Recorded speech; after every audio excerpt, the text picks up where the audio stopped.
ഇന്ന് നമുക്ക് നല്ല പഴുത്ത തേൻ വരിക്കച്ചക്കയും അതുപോലെ നല്ല പഴുത്ത മാമ്പഴവും ഏത്തപ്പഴവും ഇത് മൂന്നും കൂടെ ചേർത്ത് നല്ല തിക്കായിട്ടുള്ള തേങ്ങാപ്പാലും അല്പം ശർക്കരയും ചേർത്തിട്ടൊന്ന് വേവിച്ചെടുത്താലോ.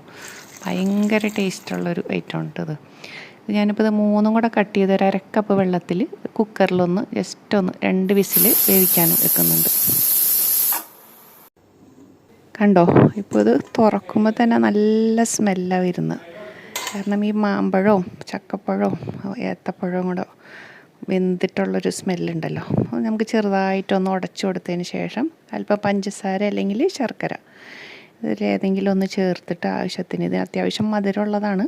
അപ്പോൾ അതിലേക്ക് ഞാനിപ്പോൾ 2 ടേബിൾ സ്പൂണാണ് അരിപ്പൊടിയിൽ നല്ല തിക്കായിട്ടുള്ള തേങ്ങാപ്പാലിൽ ഇതൊന്ന് കലക്കി ഒഴിക്കുന്നുണ്ട്. അപ്പോൾ ഇത് ഒഴിച്ച ഉടനെ തന്നെ നല്ലോണം ഒന്ന് മിക്സ് ചെയ്ത് കൊടുക്കണം. നമ്മൾ അരിപ്പൊടി ചേർത്തതാണല്ലോ.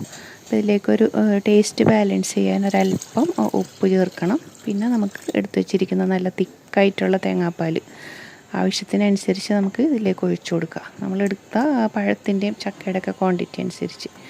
ഇതിലൊക്കെ നമ്മൾ ആ തിക്കായിട്ടുള്ള തേങ്ങാപ്പാൽ ചേർക്കുമ്പോഴാണ് ശരിക്കും ടേസ്റ്റ് വരുന്നത് അല്ലേ. ബോയിലാകുമ്പോൾ നമുക്ക് ഏലക്കപ്പൊടിയൊക്കെ ഇട്ടിട്ട് നമുക്ക് ഫ്ലെയിം ഓഫ് ചെയ്യാം. കണ്ടോ, ഈ ഒരു പരുവത്തിലാണ് നമ്മത് എടുക്കുന്നത്. ശരിക്കും വെറുതെ കഴിക്കാൻ നല്ല ടേസ്റ്റാണ് കേട്ടോ. ഈ ഒരു റെസിപ്പി ഇപ്പോൾ ഒരുവിധം എല്ലാവർക്കും അറിയുന്നതായിരിക്കും. പക്ഷെ നമ്മൾ ചക്ക വെച്ചിട്ട് മാത്രം ഉണ്ടാക്കാറുണ്ട്, അതുപോലെ ഏത്തപ്പഴം വെച്ചിട്ടൊക്കെ ഉണ്ടാക്കാറുണ്ട്. ഇത് മൂന്നും കൂടെ ചേർത്തിട്ട് നിങ്ങൾ ഉണ്ടാക്കിയിട്ട് നോക്കിയിട്ടുണ്ടോ എന്ന് അറിയില്ല. എന്തായാലും ഈ ഒരു സീസണിൽ നമുക്ക് പ്രത്യേകിച്ച് ചക്കയും മാങ്ങയൊക്കെ കിട്ടുന്നൊരു സമയം തന്നെയാണിത്. അപ്പോൾ ഒന്ന് ട്രൈ ചെയ്ത് നോക്കാൻ പറ്റിയ ഐറ്റമാണ്. ഞാനിപ്പോൾ ഇതിൻ്റെ കൂടെ ഗോതമ്പ് ചിരട്ടപ്പുട്ട് ഉണ്ടാക്കിയിരിക്കുന്നത്. അപ്പോൾ അത് മധുരപ്പുട്ടിൻ്റെ കൂടെ മധുരം ഇഷ്ടമുള്ളവർക്ക് കഴിക്കാൻ നല്ലൊരു കോമ്പിനേഷനാണ് കേട്ടോ അത്. അതല്ലാതെ തന്നെ നമുക്ക് വൈകുന്നേരങ്ങളിൽ ഉണ്ടാക്കി കഴിക്കാൻ പറ്റിയ നല്ലൊരു ഐറ്റമാണ്. വീഡിയോ കണ്ട് ഇഷ്ടമായാൽ കമൻറ്റ് ചെയ്യാനും ഷെയർ ചെയ്യാനും മറക്കരുതേ. താങ്ക്